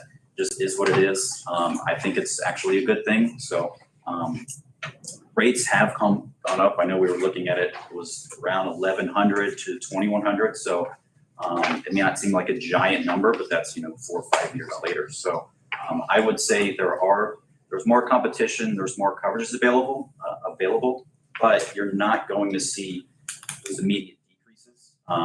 More competition does mean, at least in theory, that the premiums are going to get better. But also what I've seen is once insurance companies get comfortable charging a certain price, they don't tend to go back on that price, right? So it's just kind of the new normal that we're dealing with.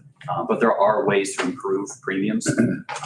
One is wind mitigation factors. So we had the My Safe Florida program that was going on. I think probably all that money is close to gone, but it's ways for people to better protect their homes. The other one is insurance companies are really looking at credit scores. So you've got whoever it is, it's a husband and wife, and one has a better credit score than the other. Talk to your agent, whoever it is, let them put that person first on the policy.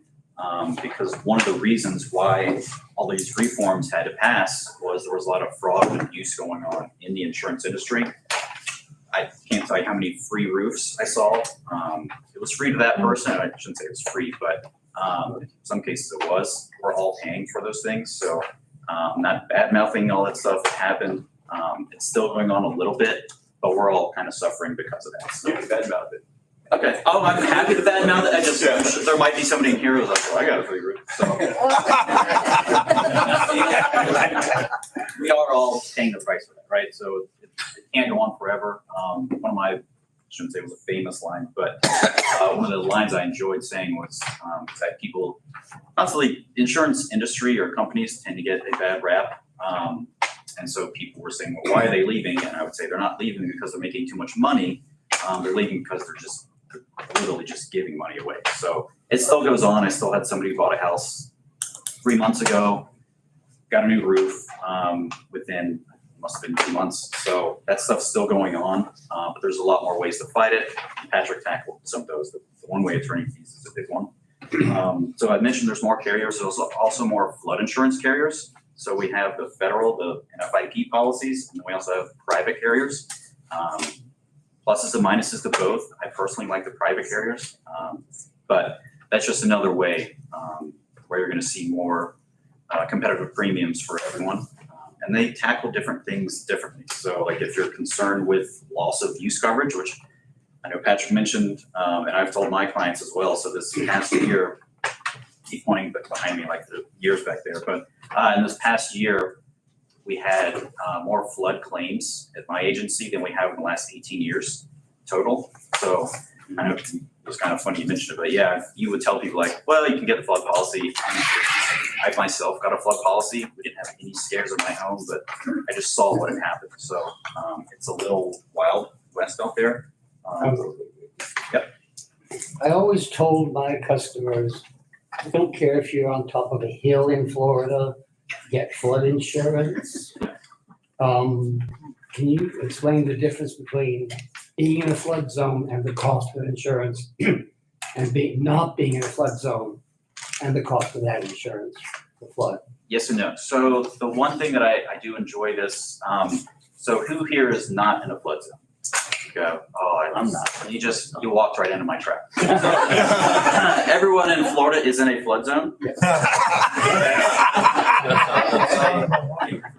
Up on that one. So I'm always in a flood zone, and the flood maps change constantly. So it was March 27th of last year. We had a ton of flood maps get revised. I think Reed, I don't mean to put you on the spot. Did you have flooding, right? Oh, thankfully, no, actually. Or was it your home that you sold? The home I lived in for 8 years was completely destroyed 6 months after I sold it. Yes. We're seeing something like that. I had a lot of seller's remorse, but I was also very happy. So if you don't want to know what's going to happen 8 months in advance, just talk to Reed. Do you consider flood getting into the house, penetrating?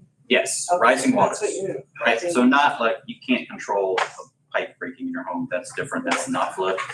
Flood is gonna be, external waters getting in the home. So rising waters is typically what we refer to it as. You're always gonna be in a flood zone. So I've seen homes in zone X that are really high. But typically if it's in an A or a B zone, you're gonna see obviously higher premiums, and you're gonna see a lot less private carriers wanna tackle that. One way to look at, one way to hopefully tackle it if you're buying a property is find out if the seller has an NFIP flood policy. You can get grandfathered into their rate. So, yep, it's a really. Okay, I got a question. Natural. When, Milton came through, it was at the last minute, they were evacuating A and B. Okay. But the last minute, they evacuated C, and my property is in C. And so I evacuated. But that brings me to the question now of the revisiting of the maps and maybe I should get flood, insurance. I would never not tell you to get flood insurance. I got it for myself. I was just saying, I got it for myself. We had 0 scares, and I got it I wanted that peace of mind. I didn't want to go through what a lot of people went through. And you had new construction. I know some talked about builders and I think Patrick tackled it as well. Star Farms maybe got hit. Another newer community that got hit. So you just don't know what you're getting into. I used to say, talk to your neighbors. If you move from a place and it's been around for 10 or 15 years, you can get an idea. But you honestly just can't do that anymore. So I would just, better safe than sorry. I'm an insurance agent, so I'm a little biased on that. And yeah, we've seen more companies expand their guidelines. So that's another perk is they're willing to take on more risk. So over home, they're willing to take on claims history, they're willing to take on sometimes. And then solar panels is one that we don't need to get a hold. Is it good or is it bad? But more companies are willing to take on solar panels as well. I did mention that more people are getting out of Citizens, or they are actually just forcing people out. Big rule there is if you're with Citizens, or if you hear about that, it's a 20% rule is the biggest. So if you get another offer within 20%, you're going with that company. It's just as simple as that. And on the agent side, we used to be able to fudge the numbers a little bit and just show, hey, yes, these 3 carriers or more, we can't do that anymore. So it's just, in a way, you're going to be writing maybe, I shouldn't say maybe, definitely less Citizens policies are out there, which ultimately I think is a good thing. I mentioned the wind mitigation credits and credit score. Just make sure you're taking advantage of those things. Some of the bad stuff, can't really get too much into it, but yes, the hurricanes, I know you tackled the La Nina. Oh my God. Yeah, El Nino. Yes, I would have butchered it. So those, and also the flooding, we're just seeing more of it. I've heard all kinds of theories on why that stuff is happening. I think you can pin it down to one specific thing, but just be prepared for more of that. So trying to protect your home as well as you can is a big part of that, and making sure you're properly covered. A lot of people get surprised. My homeowner's insurance doesn't cover flood insurance. That's crazy. Or my pool cage isn't covered, like Citizens pool cages. So things, just talk to your agent if you have those questions. It doesn't take long to ask those questions. Know about it beforehand so that you can make those adjustments prior to, 3 minutes before the hurricane hits, or you're like, I'm in level C. What do I have flood insurance? Just do it in advance. Litigation, Patrick addressed already. And yeah, you have some of the preferred carriers. So like Pure and Chubb, I used to love writing Chubb policies.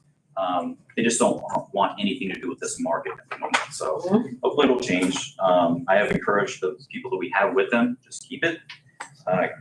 Keep it as long as you can, and then we'll see. There's still more companies entering the market. Travelers, they write auto, they write homeowners everywhere else. They don't write it in Florida. So, and then I would say, I guess the last thing is companies are doing inspections a lot more. So if you're buying a property that's not in great shape and you're going to try to pull a fast one on the insurance company, it's it's less likely to work. So the insurance companies are going out there. I've seen it where they go out literally like on the day of closing.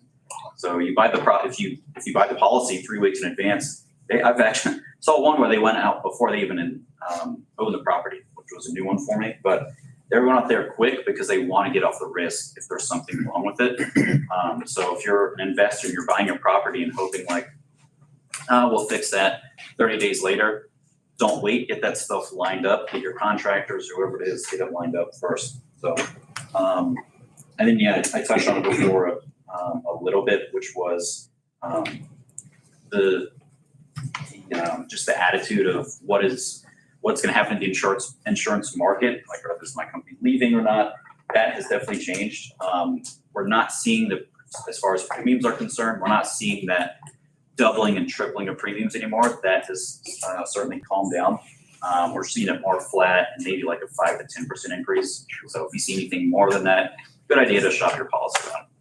I'm trying to be as quick as I can. Any questions? Quick question. It's a different market, but in Florida, in California, I was out there a couple weeks ago and people were talking about how with the forest fires, the insurance companies dropped them like 3 weeks beforehand. Yep. I thought they can't drop you until your policy runs out. So I don't know what I saw the article and I should have read. I've seen that mentioned a ton. I don't know. Did you find out what the reason was? But I was curious in Florida. Yes. In the state of Florida, you can't drop unless the policy runs out, right? The insurance companies can drop.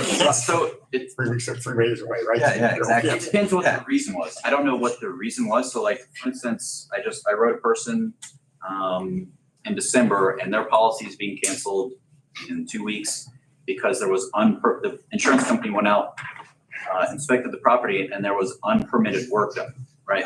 So the insurance company's like, well, we don't want to touch this house. So then we're having to find another source. So yes, they can if they have a reason, but they can't just cancel. Probably canceled because there was no water out there.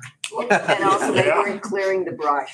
Yeah. Okay, so that is I don't write in California, just Florida, but that is a regular question on an application is this property subject to forest fires? And we always answer no because I've had property in California and that's why they dropped them, because they didn't mitigate the risk. They told them to clear the brush around their house and they refused. They wanted to save the owls. And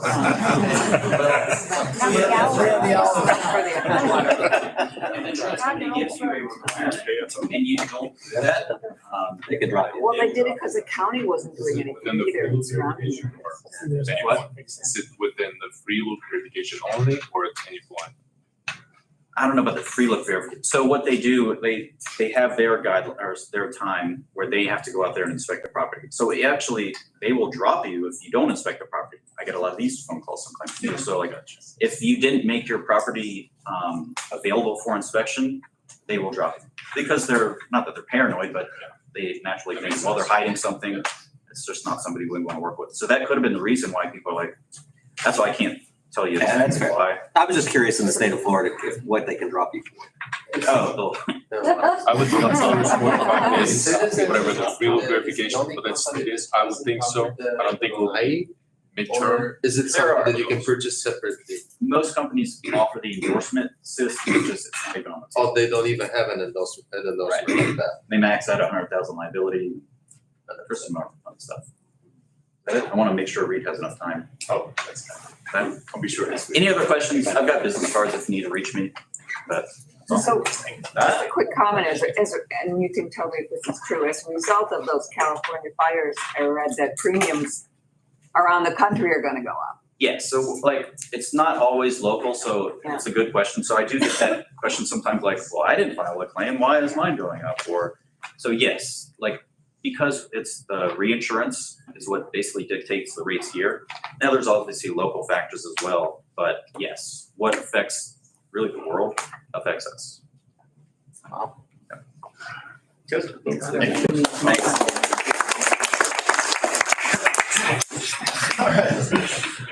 All right, guys. I will be short and sweet because I know you guys have done a great job and paid lots of attention to some very dense information. My name is Reed McCullough. I'm the closer for Patrick Burgley's team. I'm a real estate lawyer of 10 years here in Sarasota, Florida. Previously, I was a builder. Actually, when I was a kid, I thought I was going to build nuclear power plants. Turns out corporate America was not for me. So I am, like you guys, many of you, I'm sure, I started my own business, writing title and closing real estate transactions. So I have a bit of a synthesis of all of the disciplines you saw today. I get a lot of calls from investors trying to make a deal make sense. I get a lot of calls from lenders trying to figure out conditions. And I get a lot of calls from grumpy sellers and buyers wondering why their insurance premiums are half the price of the closing. So I wanted to go over a couple of things with you guys. I have some thoughts on as far as pitfalls that you'll see here as prospective investors or sellers. There's a couple new tweaks to the contract that came out this fall. I don't know if for those of you who are familiar with the FARBAR contract, there's a shift where sellers are paying their own closing costs, regardless of whether or not they pick the title agent. So that's one. I like to say, well, that's a great reason to be in control of the escrow, but it also allows us as closing agents to discount our fees for the price we picked us, since that's in part being governed by the other side of the deal now. As far as the things I wanted to cover, I wanted to touch briefly on one thing that we've seen cropped up a bunch. Our lender friends talked about this a bit, which is assumptions of mortgage and versus subject to. Now, I'm going to grab one of these whiteboard erasers because they're like catnip for lawyers. Subject to, that's not working too well. All right, well, we're going to forget that. Subject to mortgages are not assumptions. They are. We got several.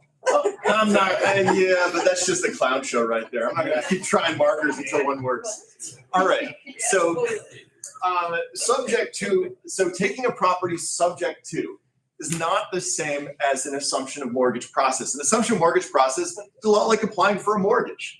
The buyer needs to qualify. They need to do so with the consent of the seller and the lender, and they have to go through the income qualification process, a lot like what the seller went through, with some exceptions.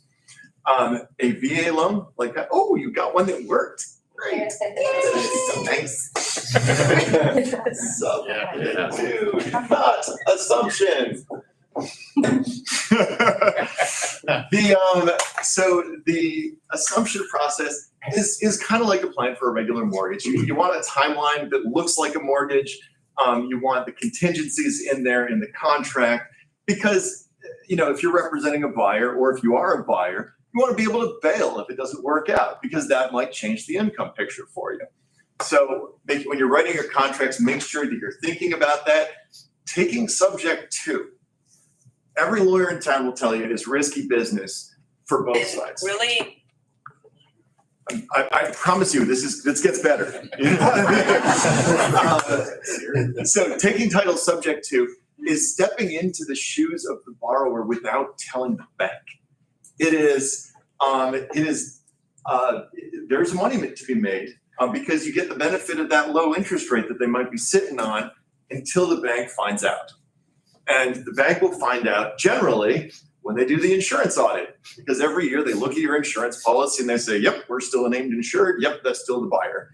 And when they see that, oh, wait, this is, ABC property investments, then they call the loan, because buried in every loan is something called the due on sale clause. You guys probably all know about this.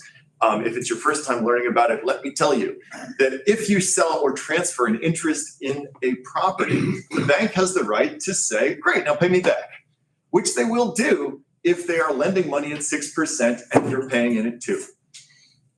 So banks have a financial incentive to do this, and banks do whatever makes sense for their bottom line. So and I want you guys to be cautious, because this doesn't have to be a sale. You could, get a property from your dear old mom. She quick claims it to you because she's going to assisted living. The bank says, well, guess what? Due on sale, baby. Does not have to be a transfer for value. So the reason you do that as a buyer is if you're thinking about fixing it up, turning it around, and you have money to cover a refinance or a payoff in the interim. That's the value proposition for you. The reason you do it as a seller is if you are in deep financial distress and you don't care whether or not you get foreclosed on. If you are selling property and you come to my shop and you say, oh, I'm gonna sell it subject to my existing mortgage, I will yell at you. Because it is not a great idea for sellers, because there's a number of creepy buyers out there that will lock up 15 properties subject to, collect rent on them for as long as they like, move the money somewhere else and disappear. And you get stuck with the foreclosure and the liability for the underlying financial instrument. Don't do it. Okay. What else I want to touch on? We talked a little bit about condo stuff. There's some stuff that I've seen as far as the pitfalls go for prospective sellers and investors. There's two things I want you to be mindful of. One, condos are rolling out massive special assessments to cover their reserve requirements and to cover their milestone inspections and to cover structural repairs, because a lot of these cute little condos have cute little foundation problems. So I want you guys to be mindful when you're going into condominiums that you have all of the prospective records, all the meeting minutes, everything, I mean, even though it's hard to find the neighbors, drag them out and talk to them. Be like, aren't condo dues nuts these days? And they'll tell you, people love to complain about the fees they pay. And they will overshare to the greatest extent. You'll find out what your neighbors are doing for dinner. But it's worth doing. This is valuable market research that you don't have to pay for. It's free. I shell out tons of money to find out what realtors in town are doing. You guys can learn this by having fun conversations. So totally worth your time. If you are selling a condo, there is a massive bear trap in the condo disclosure, which says that if there is a fee assessed or proposed in the last 12 calendar months of agendas, meeting minutes, anything the condominium publishes, and you don't disclose it to the buyer, if that fee comes due before you close on the transaction, you're on the hook for it. And I want to make sure you understand that includes capital assessments. If you got to pay $10,000 to join this community and you don't tell the buyer about it, that might be coming out of your pocket. So I want you guys to be super careful. If you're selling a condo, that you just go to the association and you say, hey, I need the minutes for the last 12 months. They're required to give it to you. They're required to make those records reasonably available.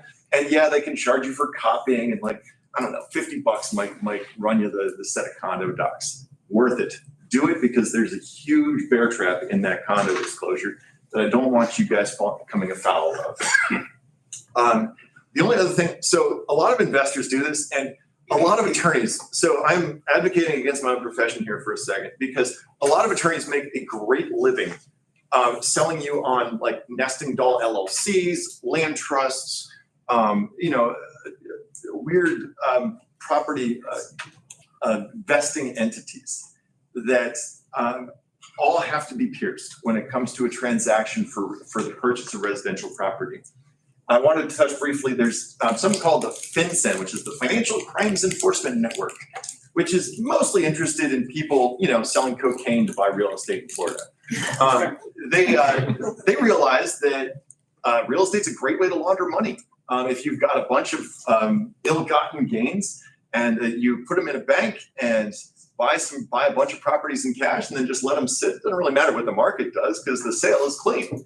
So they created disclosure rules that I follow, as well as every other title agent that does their job in the state of Florida, which says that for a sale over $300,000, which is almost all of them, purchase with cash in the name of a business entity, that is a business trust, corporation, LLC, whatever, land trust, that there is a disclosure we fill out to the IRS disclosing the beneficial ownership. It's names, address, social security numbers, IDs, for everyone that owns that LLC.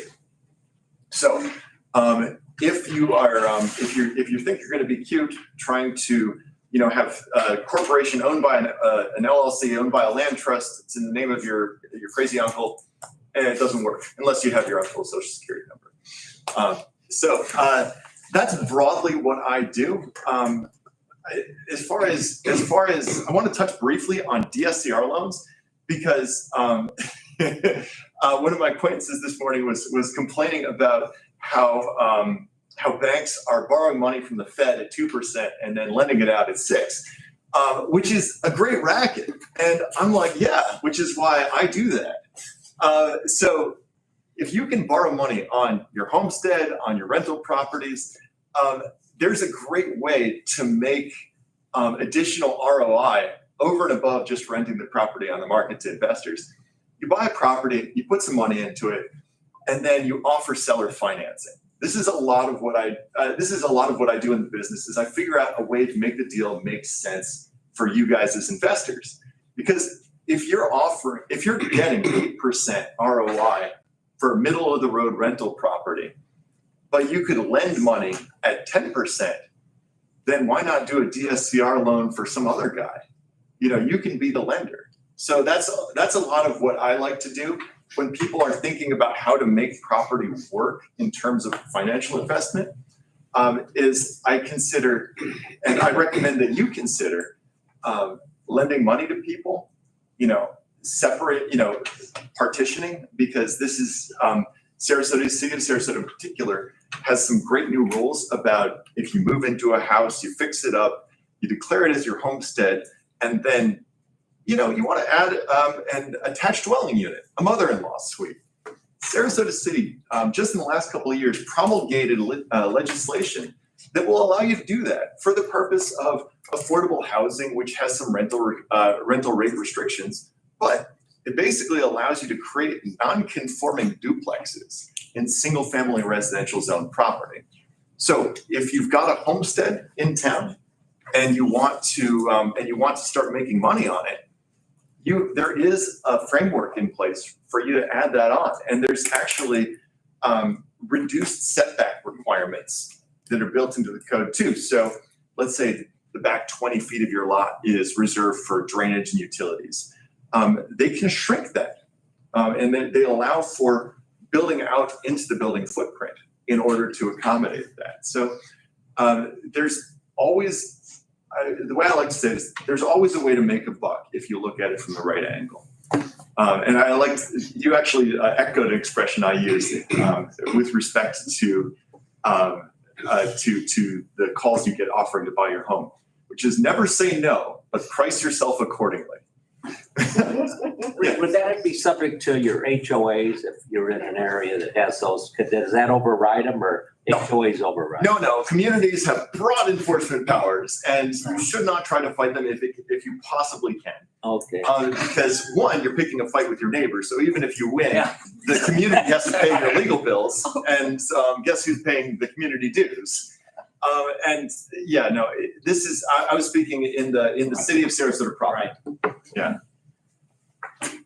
In 2003, I had a listing condominium on Beneva just south of Clark. Oh. And yeah, go ahead. There were no condo docs available anywhere. Mm-hmm. I had to go to every unit and ask them if they had their condo docs. 80% of them didn't even know what I was talking about. I was able to cobble together all the condo docs. They had been copied and copied and copied. They were a lot. Very illegible. I was able to finally cobble them all together, make copies, went to every unit and said, here's a copy of your condo docs that I managed to get. You need these when you sell. And I got 2 more loans out of it. I mean, two more customers out of it. So in some instances, you have to go to every unit and introduce yourself anyway as a realtor. I'm selling a unit and you have condo docs, and you can get more customers out of it too. So this is also, good work. But that is also great advertisement for my business and title insurance, because I have access to search features, search functions, and databases that are not available to the general public. So if you need condo docs, please just shoot me an email. They are publicly available. Sometimes you have to go to microfiche. Sometimes it's a hassle, but sorry, go ahead. Just say, in addition to the accessory dwelling unit, 650 square foot downtown Sarasota, 750 square foot in the county. Correct. Right. Yeah, absolutely. Accessory dwellings. So you can have tenants in your backyard if you have the patience and tolerance for that. Yeah, maximum square foot max. Or you could do what I like to do, which is you could have a homestead, have a tenant, welcome them to the neighborhood, and then leave. Well, yeah, you don't have to stay in your homestead once you've got all the permissions and you're in there. You have to live there for, I think it's like a year that they ask that they're paying attention to you, but afterwards it's just a non-conforming duplex with it's grandfathered in based on the rules. Yeah, it took me 4 years to get out of the duplex. I had used half of my house for 4 years for Airbnb, and the county would not let me out. I want to make one tidbit. So, and I know we're short on time, so thank you for bearing with me. If you are renting part of your house and that part of your house is your homestead, make sure the county knows. Because if you have to evict someone from your homestead, it's done via court action, and the county is looking at evictions and matching them up to properties with homestead exemptions. And the penalty for not correctly reporting a percentage of your house that is rented out, that is not your homestead, is really, really nasty. It is the difference in taxes that you would pay going back to the first year that the property was rented.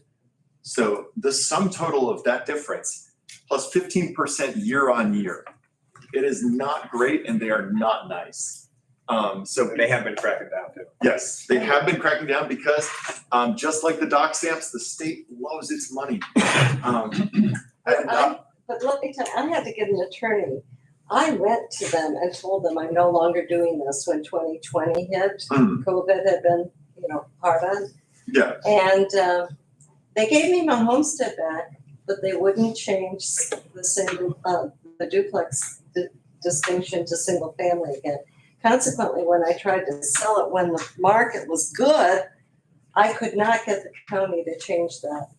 I ended up finally getting it through Joanne Kuntz, who knew a very good, attorney. Within less than 24 hours, he went to the director of the county, and he was shamed by the way I had been treated. Because it took me 3 years. I was going directly to them, begging them and rubbing them, and they were telling me, Apologies. Let me clarify. I want to let you guys go. One last thing to know about when you're moving homesteads in the state of Florida. Two things are, one thing that's been around for a long time that just not a lot of people know about, which is the portability of your homestead exemption. As you may or may not know, Florida homestead caps your tax bills at a maximum of 3% year-on-year growth. So regardless of what your assessed value is, and as Patrick showed you, it's all over the place right now. Some of them have appreciated by 150%. Some of them are the waterline. If you bought in 2005, you're right about the waterline right now. But if for those of you who have enjoyed a massive appreciation in your property value, the difference between the assessed value and the maximum amount they're allowed to tax you at is called your homestead cap. And that cap is transferable up to $500,000 in appreciated value onto your new property. So if you're moving up in the world and you've got a property that you bought for $100,000, now worth $400,000, and you're going to buy yourself a $700,000 property, then it's not a $50,000 difference in the taxable value. It's a $300,000 difference, which is a massive difference in your year-on-year property taxes, because after they apply that $300,000 difference, they still cap it at 3% year-on-year. So your new homestead is going to be treated a lot like your old homestead when it comes to paying your property taxes, and that is a benefit for Florida residents moving from one house to the next. Very super worthwhile, and that's why we have the luminaries like O.J. Simpson living with us. If I do that in Jersey, sell it in Jersey, and move it to Florida. It's only within Florida. Yeah, Florida, yeah. I have a question. So we moved from West Palm Beach over to Sarasota. Mm-hmm. We kept our house, bought it at a great deal. We rented on Airbnb, so we have the thing. We kept our homestead through the end of the year. And then Do we need to move our homestead here? Or does it make sense to keep it there? Like, So you got to spend at least 6 months in a property for it to count as your homestead. And so it's not strictly policed. Tax collectors, like counties, are reactionary bodies. They don't, the code enforcement guys are not out hunting for violators. They're responding to complaints. And similarly, and that's why, when I say the homestead violations come up in the context of evictions. They're not out, checking to see if you've got tenants in and out of your property. They're looking at the court records. If you have a homestead, you want to transfer it to a new home in Sarasota. Within counties, it doesn't matter. Florida has 67 counties in it, and they play nice most times. But you have 3 years from selling or relinquishing one homestead to transfer that cap onto a new homestead. So you've got a little bit of time. The other item I wanted to touch on right now is something called the Calamity Rebuild Act. This is a relatively recent piece of legislation. If your property was kicked over by hurricanes or burned down or flooded or what have you, you are allowed to preserve your homestead tax treatment for rebuilding that property. Let's say you have to move somewhere else and it takes you a couple of years to rebuild the property, during which time the property cannot be your homestead. If you go to the county and say, my home was substantially destroyed, here's the affidavit, here's what I was paying beforehand, you can expect the county to continue your homestead exemption and even refund tax payments during the time where your home was not your homestead. So very valuable. You can look it up. It's House Resolution 1331, the Calamity Rebuild Act. One more thing about that too, are they not offering tax deductions on any major storm, hurricane off of improvements or rebuilding now going forward? Is that been passed? I'm not sure, actually. I think I know. So the thing is, that's kind of a political football, and it changes based on who you ask. In the past, they were offering credits for hurricane hardening. Brooks said that there was a pile of money that you could apply to for installing hurricane-proof windows. I believe it was specifically windows. I think there was roofing credits. It was like tightening of, roof clips. Yeah, so Simpson straps. Yeah. But in terms of tax credits, not 100% on that for the 2025 year. I know there was something in 24, but I'm not sure if that's continuing under the new administration. Any other questions before you all go out to play? All right. Well, I got to tell you, it was a pleasure to get to know all of you guys and to share a little bit about what I do. If you see me during my usual times, I don't usually look like I'm addressing the Forest Service. But as the gentleman in the Danny Trejo shirt will tell you, it is freezing out there. So thank you very much for having me today. I look forward to seeing you guys around the closing table.